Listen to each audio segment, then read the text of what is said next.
पापा मैं 10वीं पास हो गई।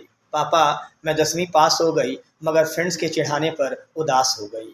71% अंक भी कम लगने लगे। लोग जब घर आकर ताने कसने लगे। 90% वालों से क्या मैं जीत पाऊंगी? उनसे बेहतर क्या कभी मैं सीख पाऊंगी? ये सोचकर ही मन मेरा अब डरने लगा है।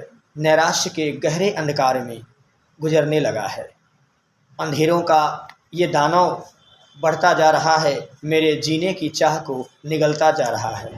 जा रही हूँ छोड़कर सब कुछ यहीं अपना, माफ़ कर देना बाबा मुझे, हार गई तुम्हारी सपना, हार गई तुम्हारी सपना। कुछ ऐसा ही विचार कौशाम्बी के 16 वर्ष की सपना के मन में आया, जो कि यूपी बोर्ड की रिजल्ट के बाद 71% अंक लाकर पास तो हुई थी, लेकिन फ्रेंड्स के बीच में उसका नंबर कम आने पर लोग उसे चिढ़ाते थे।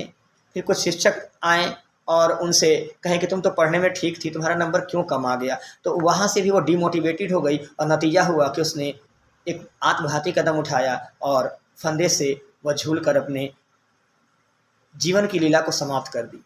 ये एकमात्र ऐसा वाक़या नहीं है जो कि प्रकाश में आया है। ऐसा ही कुछ बरेली की काजल, महाराजगंज के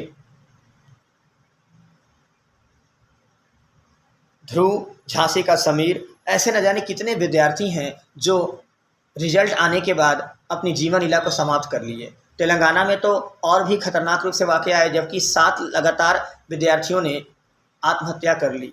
तो आज जो प्रेशर बढ़ रहा है बच्चों पर एग्जामिनेशंस में अच्छे रिजल्ट आने का, अभी हाल फिलहाल में देखा जाए तो जो कोटा फैक्ट्री है, जो कि कहा जाता है कि भाई इंजीनियरिंग का गढ़ है, आईआईटी और नीट की तैयारी करने वाले विद्यार्थियों का हुजूम वहाँ पर उमड़ता है, तो वहाँ पर भी ये पाया गया कि जनवरी से लेकर ये अप्रैल तक में लगभग 8 से 10 विद्यार्थियों ने आत्महत्या कर लिया है। भारी दबाव की वजह से ऐसा हो रहा है। तो इस वीडियो के माध्यम से मैं सभी गार्जियंस, सभी टीचर्स और उन सभी प्यारे प्यारे विद्यार्थियों को ये ज़रूर शिक्षा देना चाहूँगा, ये अपील करना चाहूँगा, शिक्षा क्या दूँगा, अपील करना चाहूँगा कि वो अपने बच्चे की तुलना किसी और से ना करें।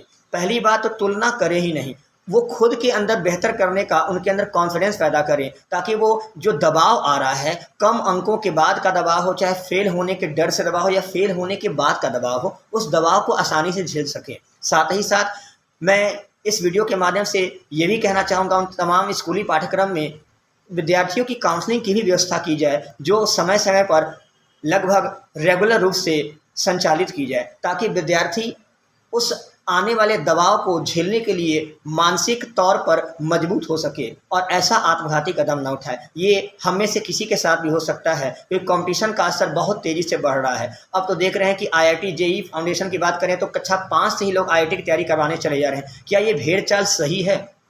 क्लास 5 से ही फाउंडेशन बैच चल रहा है। चंद पैसों को कमाने के लिए 5th foundation, 6th foundation, 7th foundation, 8th foundation चल रहा है। बच्चों से उनके बचपनों को छीना जा रहा है। कुछ ऐसे संस्थाएं हैं, ऑनलाइन ऑफलाइन दोनों ही, जो क्लास 5 से ही बच्चों को कंपटीशन में जाने के लिए मजबूर कर रहे हैं। तमाम भ्रामक विज्ञापनों से, तमाम आकर्षक विज्ञापनों से उनका मन इस ओर आकर्षित किया जा रहा है, गार्जियंस का मन आकर्षित किया जा रहा है कि अगर हम कक्षा 5 से ही वहाँ भेज देंगे तो बच्चा इंजीनियरिंग की तैयारी करके निकलेगा, और जब क्लास 5 में वहाँ बच्चा जाता है तो फिर पढ़ नहीं पाता है। उस जो अपेक्षा उनसे करके उनको भेजा गया था, तो उस अपेक्षा पर खरे नहीं उतर पाने की वजह से उसके अंदर कहीं ना कहीं टीस उत्पन्न होती है, और इस टीस को धीरे धीरे वह सह नहीं पाता है। नैराश्य की गर्त वाली भावनाओं में वह डूबा रहता है, और नतीजा उसका निकलता है कि वह जब इस प्रेशर को बिल्कुल झेल नहीं पाता है तो फिर अपने जीवन लीला को समाप्त कर देता है। और इसकी वानगी सन 2010 में बनी 3 इडियट में भी दिखलाई गई है कि जब रैंचो कहता है अपने प्रोफेसर से, वायरस से, कि जॉय की मृत्यु यहाँ वाले प्रेशर से नहीं हुई है, यहाँ वाले प्रेशर से हुई है, जो कि 3 साल से लगातार उसको इंजीनियरिंग कॉलेज मिल रहा था। अच्छा न कर पाने का दबाव वो झेल नहीं पाया था। तो ऐसे तमाम एग्जाम्पल्स हैं जिनमें विद्यार्थी अपने जीवन लीला को समाप्त कर दे रहे हैं। मैं तमाम साथियों से गुजारिश करूंगा, तमाम लोगों से, कि वह इस वीडियो को और भी ज़्यादा से ज़्यादा शेयर करें और उन लोगों तक पहुंचाएं कि अभी हम अपने बच्चों को इस कंपटीशन की अंधाधुंध दौड़ में न भेजें। वो उन्हें मानसिक रूप से तैयार रखें सफल होने के बाद की अवस्था के लिए भी, और अगर असफल हो जा रहे हैं तो उनके लिए भी कहीं न कहीं मापदंड बनने चाहिए, कहीं न कहीं उनकी प्री काउंसलिंग होनी चाहिए, ख़ासकर टीनेजर्स ग्रुप के बच्चों को।